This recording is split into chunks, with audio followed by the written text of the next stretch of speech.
Bisa jadi anak cucu kita itu jadi orang yang bego karena diracunin tanpa kita tahu. Atau mungkin generasi mendatang itu tidak akan terlahir karena kita dibuat mandul. Akan disiapkan vaksinnya sebelum sakitnya ada. Itu kenyataan.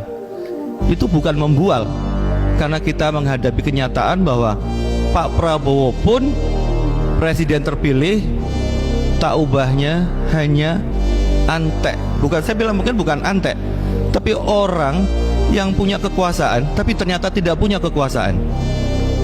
Pergantian Raja Jawa ini yang diganti bukan raja, yang diganti ini adalah antek. Antek siapa? Antek kekuatan global, antek liberalisme global.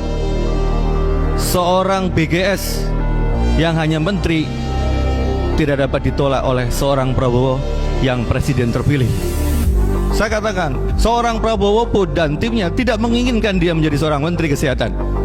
Tapi apa daya, karena ini titipan global, artinya bahwa ada kepentingan yang besar, kepentingan yang lebih besar dibanding hanya sekedar urusan politik. Melinda and Bill Gates Foundation ini, ya, beserta WHO-nya ingin menjadikan Indonesia itu sebagai market. Mereka punya barang, mereka punya jualan, termasuk adalah kita tanpa disadari. Nantinya orang sakit itu bukannya sembuh, tapi bagaimana caranya orang sehat punya ketergantungan walaupun dia tidak sakit. Karena apa? Penyakit bisa diciptakan. Siapa yang kuat data, siapa yang punya kemampuan untuk merekayasa, itulah yang menang. Jadi peperangan jangan diibaratkan dengan senjata, dengan peluru. Tidak. Sekarang itu dengan teknologi bisa diciptakan pandemi jilid 2. Pandemi yang kemarin benar-benar seluruh dunia terkena.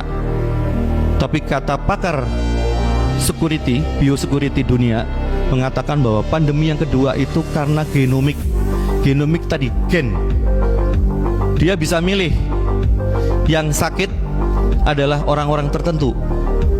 Ibaratnya kalau kita mau diracunin, ya, tanpa meracunin orang-orang lain yang ada di Indonesia, bisa. Misalnya nih, maaf, kita hilangkan suku Jawa di Jawa, kita biarkan suku-suku lain di Jawa, bisa.